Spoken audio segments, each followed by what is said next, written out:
आज आप सभी सुनेंगे जगन्नाथ भगवान की कथा। तो प्रेम से बोलिए जगन्नाथ भगवान की जय।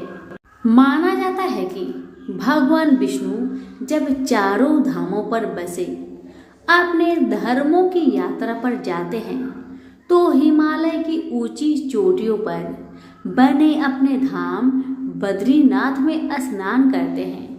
पश्चिम में गुजरात के द्वारिका में वस्त्र पहनते हैं, पुरी में भोजन करते हैं और दक्षिण में रामेश्वर में विश्राम करते हैं।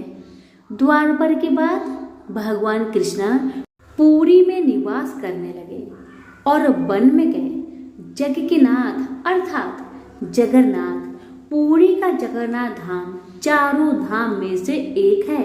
यहाँ भगवान जगन्नाथ बड़े भाई बलभद्र और बहन सुभद्रा के साथ विराजते हैं।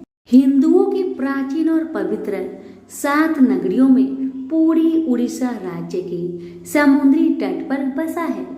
जगन्नाथ मंदिर विष्णु के 8वें अवतार श्री कृष्ण को समर्पित है।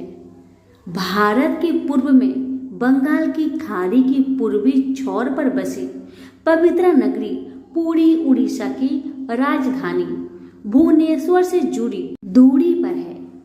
आज का उड़ीसा प्राचीन काल में उत्कल प्रदेश के नाम से जाना जाता था। यहाँ देश की समृद्धि बंदरगाह थी, जहाँ जावा, सुमात्रा, इंडोनेशिया, थाईलैंड और अन्य कई देशों का इन्हीं बंदरगाह के रास्ते व्यापार होता था। पुराणों में इसे धरती का बैकुंठ कहा गया है। यह भगवान विष्णु के 4 धामों में से एक है। इसे श्री क्षेत्र, श्री पुरुषोत्तम क्षेत्र, शाक क्षेत्र, नीलांचल, नीलगिरी और श्री जगन्नाथ पुरी भी कहते हैं। यहाँ लक्ष्मीपति विष्णु ने तरह तरह की लीलाएं की थी। ब्रह्म और स्कंद पुराण के अनुसार यहाँ भगवान विष्णु पुरुषोत्तम नील माधव के रूप में अवतरित हुए और सबर जनजाति के परम पूज्य देवता बन गए। सबर जनजाति के देवता होने के कारण यहाँ भगवान जगन्नाथ का रूप कबीलाई देवता की तरह है। पहले कबीले के लोग अपने देवताओं की मूर्तियों को काष्ठ से बनाते थे। जगन्नाथ मंदिर में सबर जनजाति की पुजारियों के अलावा ब्राह्मण पुजारी भी है। ज्येष्ठ पूर्णिमा से आषाढ़ पूर्णिमा तक सबर जाति के दैतापति जगन्नाथ जी की सारी रीतियां करते हैं।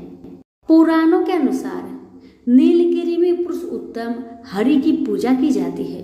पुरुषोत्तम हरि को यहाँ भगवान राम का रूप माना गया है। सबसे प्राचीन मत्स्य पुराण में लिखा है कि पुरुषोत्तम क्षेत्र की देवी विमला है और यहाँ उनकी पूजा होती है।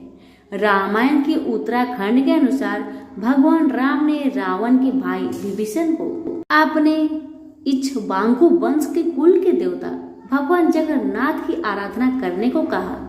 आज भी पुरी के मंदिर में विभीषण बंदा पाना की परंपरा कायम है। स्कंद पुराण में पुरी धाम की भौगोलिक वर्णन मिलता है।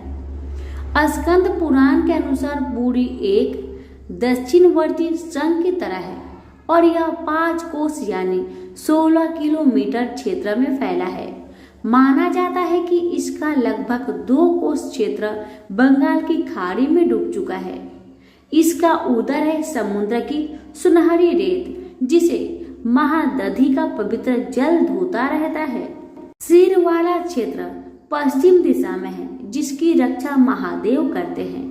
शंख के दूसरे घेरे में शिव का दूसरा रूप ब्रह्म कपाल मोचन विराजमान है। माना जाता है कि भगवान ब्रह्मा का एक सिर महादेव की हथेली से चिपक गया था और वह यही आकर गिरा था। तभी से यहाँ पर महादेव की ब्रह्म रूप में पूजा करते हैं। शंख के तीसरे वृत्त में माँ विमला और नाभि स्थल में भगवान जगन्नाथ रथ सिंहासन पर विराजमान है। मंदिर का इतिहास। इस मंदिर का सबसे पहला प्रमाण महाभारत के वन पर्व में मिलता है। कहा जाता है कि सबसे पहले सबर आदिवासी विश्व बसु ने नील माधव के रूप में इनकी पूजा की थी।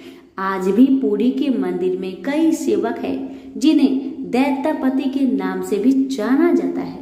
राजा इंद्र दमयुन ने बनवाया था यहाँ का मंदिर। राजा दमयुन मालवा का राजा था, जिनके पिता का नाम भारत और माता सुमति था। राजा इंद्र दमयुन को सपने में हुए थे जगन्नाथ के दर्शन। कई ग्रंथों में राजा इंद्र दमयुन ने और उनके यज्ञ के बारे में विस्तार से लिखा है। उन्होंने यहाँ कई विशाल यज्ञ किए और एक सरोवर बनवाया। एक रात भगवान विष्णु ने उनको सपने में दर्शन दिए और कहा, नीलांचल पर्वत की एक गुफा में मेरी एक मूर्ति है, उसे नील माधव कहते हैं। तुम एक मंदिर बनवाकर उसमें मेरी यह मूर्ति स्थापित कर दो। और राजा ने अपने सेवक को नीलांचल पर्वत की खोज में भेजा। उसमें से एक था ब्राह्मण विद्यापति। विद्यापति ने सुन रखा था कि सबर कबीले के लोग नील माधव की पूजा करते हैं और उन्होंने अपने देवता की इस मूर्ति को नीलांचल पर्वत की गुफा में छुपा कर रखा है। वह ये भी जानता था कि सबर कबीले का मुखिया विश्व बसु नील माधव का उपासक है और उसी ने मूर्ति को गुफा में छुपा रखा है। चतुर विद्यापति ने मुखिया की बेटी से विवाह कर लिया। आखिर में वह अपनी पत्नी के जरिए नील माधव की गुफा तक पहुंचने में सफल हो गया। उसने मूर्ति चुरा ली और राजा को लाकर दे दिया। विश्व बसु अपने आराध्य देव की मूर्ति चोरी होने से वह बहुत दुखी हुआ। अपने भक्त के दुख से भगवान भी दुखी हो गए। भगवान गुफा में लौट गए, लेकिन साथ ही राज इंद्र दमयुन से वादा किया कि वो एक दिन उनके पास जरूर लौटेंगे। बस शर्त है कि वो एक दिन उनके लिए विशाल मंदिर बनवा दे। राजा ने मंदिर बनवा दिया और भगवान विष्णु से मंदिर में विराजमान होने के लिए कहा। भगवान ने कहा कि तुम मेरी मूर्ति बनाने के लिए समुद्र में तैर रहा पेड़ का बड़ा टुकड़ा उठाकर लाओ, जो द्वारिका से समुद्र में तैरकर पुरी आ रहा है।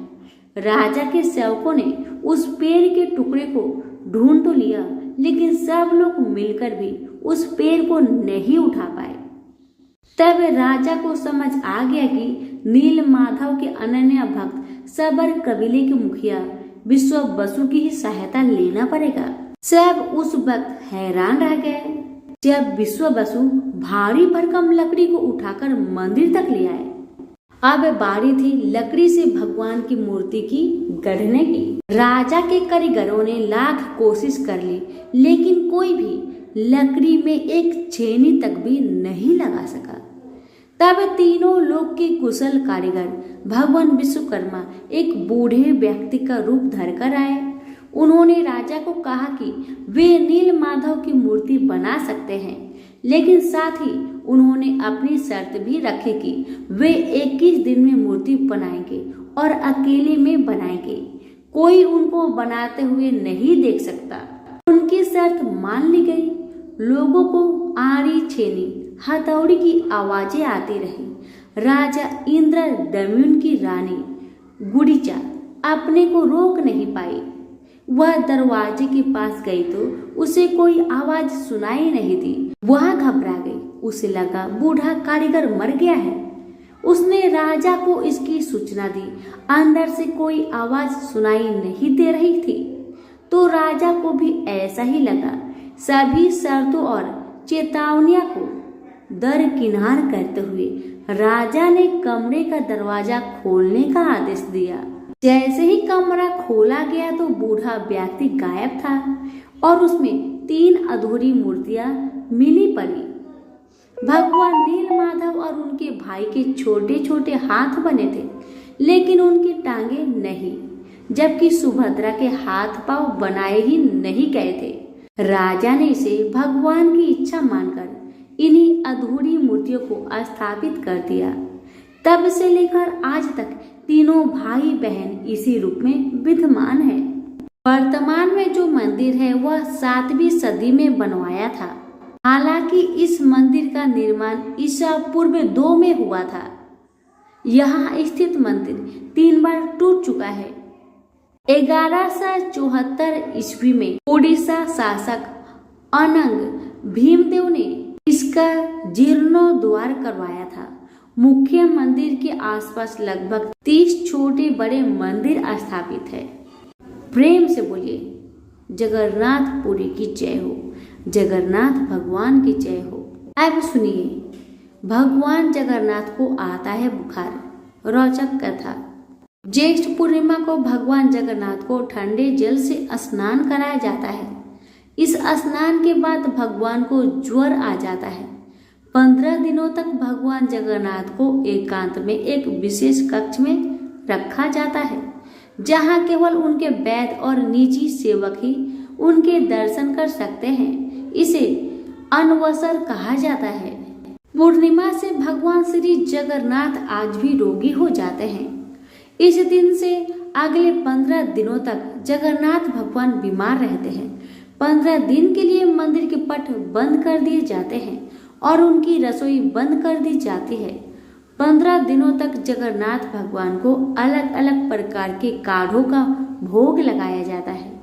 15 दिन बाद जब वो पूरी तरह से ठीक हो जाते हैं तो उस दिन जगन्नाथ रथ यात्रा होती है, जिनके दर्शन हेतु असंख्य भक्त उमड़ते हैं। इस बार जगन्नाथ रथ यात्रा 20 जुलाई 2023 को है। अब जानिए क्यों पड़ते हैं श्री जगन्नाथ भगवान प्रत्येक वर्ष बीमार। इसके पीछे की कहानी क्या है? उड़ीसा प्रांत में जगन्नाथपुरी में एक भक्त माधव दास जी अकेले रहते थे। संसार से इनका कोई लेना देना नहीं था। अकेले बैठे बैठे भजन क्या करते थे। नित्य प्रति श्री जगन्नाथ प्रभु के दर्शन करते थे और उन्हीं को अपना सखा मानते थे। प्रभु के साथ साथ खेलते थे। प्रभु उनके साथ अनेक प्रकार की लीलाएं किया करते थे। प्रभु इनको चोरी करना भी सिखाते थे। भक्त माधव दास जी अपने मस्ती में मग्न रहते थे। एक बार माधव दास जी को अतिसार उल्टी दस्त का रोग हो गया। वह इतने दुर्बल हो गए कि उठ बैठ नहीं सकते थे। पर जब तक बना में वे अपना कार्य स्वयं करते रहे और सेवा किसी की लेते भी नहीं थे। कोई कहे महाराज जी हम कर दे आपकी सेवा, तो कहा करते थे नहीं, मेरे तो केवल एक जगन्नाथ जी ही है, वही मेरी रक्षा करेंगे। ऐसी दशा के कारण उनका रोग और बढ़ता चला गया। वे उठने बैठने में भी असमर्थ हो गए। तब श्री जगन्नाथ जी स्वयं सेवक बनकर उनके घर पहुंचे और माधव दास जी को कहा कि हम आपकी सेवा कर दे। महाराज, अपने प्रिय भक्त के लिए प्रभु क्या क्या नहीं करते, क्योंकि उनका इतना रोग बढ़ गया था कि उन्हें पता भी नहीं चलता था कि कब मल मूत्र त्याग देते थे। वस्त्र और शरीर खराब हो जाता था। उनके शरीर से दुर्गंध आने लगती थी। उन वस्त्रों को भगवान श्री जगन्नाथ जी अपने हाथों से साफ करते थे, उनको स्वच्छ करते थे। इतनी सेवा कोई अपना भी नहीं कर सकता जितनी सेवा श्री जगन्नाथ भगवान ने अपने भक्त माधव दास जी की है। जब माधव दास जी को होश आया तब उन्होंने तत्काल पहचान लिया कि यह तो मेरे प्रभु ही है।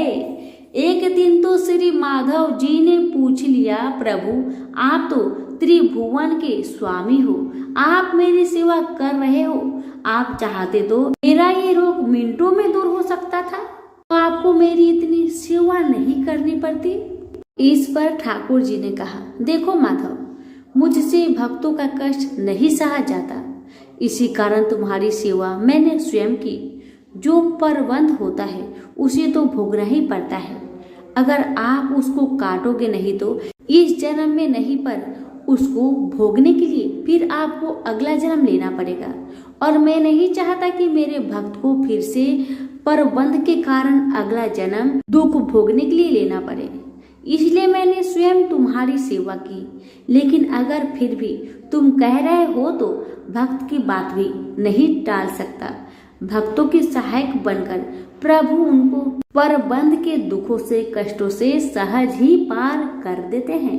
अब तुम्हारे परबंध में ये 15 दिन का रोग और बचा है, इसलिए 15 दिन का रोग तू मुझे दे दे।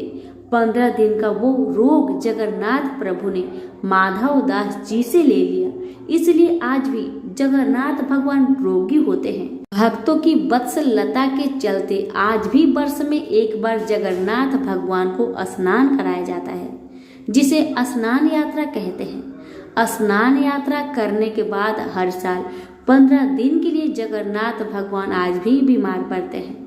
15 दिन के लिए मंदिर बंद कर दिया जाता है। कभी भी जगन्नाथ भगवान की रसोई बंद नहीं होती, पर इन 15 दिन के लिए उनकी रसोई बंद कर दी जाती है। भगवान को 56 भोग नहीं खिलाया जाता, उसकी जगह इन 15 दिनों भगवान को काढ़ों का भोग लगाया जाता है। इस दौरान भगवान को आयुर्वेदिक जड़ी बूटियां का भी भोग लगाया जाता है। जगन्नाथ धाम मंदिर में तो भगवान की बीमारी की जांच करने के लिए हर दिन वैद्य भी आते हैं। काढ़े के अलावा फलों का रस भी दिया जाता है, वहीं रोज शीतल लेप भी लगाया जाता है। बीमारी के दौरान उन्हें फलों का रस, छेना का भोग लगाया जाता है और रात में सोने से पहले मीठा दूध अर्पित किया जाता है। भगवान जगन्नाथ बीमार हो गए हैं और अब 15 दिनों तक आराम करेंगे। आराम के लिए 15 दिन तक मंदिरों के पट भी बंद कर दिए जाते हैं और उनकी सेवा की जाती है ताकि वे जल्दी ठीक हो जाए। जिस दिन वे पूरे तरह ठीक होते हैं उस दिन जगन्नाथ रथ यात्रा निकलती है, जिसके दर्शन हेतु असंख्य भक्त उमड़ते हैं। प्रेम से बोलिए जगन्नाथ भगवान की जय। ऐसा माना जाता है कि भगवान जगन्नाथ की शुद्ध मन से कथा करने सुनने से भक्तों की सभी मनोकामनाएं पूरी होती है और किसी महत्वपूर्ण कार्य के रास्ते में आने वाली किसी भी तरह की बाधा को आसानी से दूर किया जा सकता है। अब सुनिए कथा। एक कर्माबाई नाम की महिला थी। वह महिला जगन्नाथपुरी की भक्ति में खोई रहती थी। वह महिला सुबह उठकर बिना नहाए धोए जगन्नाथ भगवान के लिए खिचड़ी बनाती थी और अपने हाथों से जगन्नाथ भगवान को खिचड़ी खिलाती थी। यह प्रक्रिया वह प्रतिदिन दोहराती थी। सुबह उठकर सबसे पहले जगन्नाथ भगवान के लिए खिचड़ी बनाती और जगन्नाथ जी को खिलाती। इस तरह से उसका जीवन कट रहा था। एक समय की बात है कि एक बार एक साधु महाराज उसके घर पधारे और कर्माबाई से कहने लगे कि हम भूखे हैं, हमें भोजन कराओ, तुम्हारी सारी इच्छाएं पूरी होगी। कर्माबाई ने सोचा कि साधु महाराज हमारे द्वार पर पधारे हैं, उनको भोजन अवश्य कराना चाहिए। कर्माबाई ने साधु महाराज को अंदर बुलाया और उनको भोजन कराने लगी। कर्माबाई ने साधु महाराज को भोजन कराने के बाद महाराज को रात में विश्राम करने के लिए रोक लिया था। सुबह जब कर्माबाई बिना नहाए धोए जगन्नाथ भगवान के लिए खिचड़ी बना रही थी, तब खिचड़ी बनाने के बाद उस साधु ने कर्माबाई से पूछा कि ये खिचड़ी किसके लिए बना रही हो। तो कर्माबाई ने कहा कि यह खिचड़ी मैं जगन्नाथ भगवान के लिए बना रही हूँ। साधु ने कहा कि तुम ऐसा मत करो, बिना नहाए धोए भगवान के लिए भोजन बनाना अच्छी बात नहीं है। साधु ने कहा तुम अपने नियम बदलो, तुम्हें मैं बताता हूँ, वैसा ही करना। सुबह उठकर स्नान करके पूजा पाठ करके भगवान जगन्नाथ जी का भोजन बनाना। दूसरे दिन कर्माबाई ने साधु महाराज की बात मानकर ऐसा ही किया, लेकिन नियमों के हिसाब से चलते हुए कर्माबाई को खिचड़ी बनाने में देरी हो गई। दोपहर के खाने के समय कर्माबाई ने जगन्नाथपुरी भगवान को खिचड़ी खिलाई थी और जब जगन्नाथपुरी भगवान खिचड़ी खा ही रहे थे, तब उनका दोपहर का भोजन का समय हो गया। वह खिचड़ी खाने के बाद बिना पानी पिए मंदिर में चले गए थे। जब भक्तों ने देखा, पंडित जी ने देखा कि जगन्नाथ भगवान के मुख में खिचड़ी लगी है। सभी लोगों ने और पंडितों ने भगवान से प्रार्थना की कि आपके मुख में खिचड़ी क्यों लगी है। तब भगवान ने अपनी पूरी कहानी बताई और साधु ने जब पूरी कहानी सुनी तो साधु को बड़ा दुख हुआ। वह साधु कर्माबाई के पास पहुंचा और कर्माबाई से क्षमा मांगी। इस तरह से आज भी जगन्नाथपुरी मंदिर में जगन्नाथ भगवान के लिए सुबह बाल अवस्था में ही खिचड़ी का भोग लगाया जाता है। सभी प्रेम से बोले जगन्नाथ भगवान की जय हो।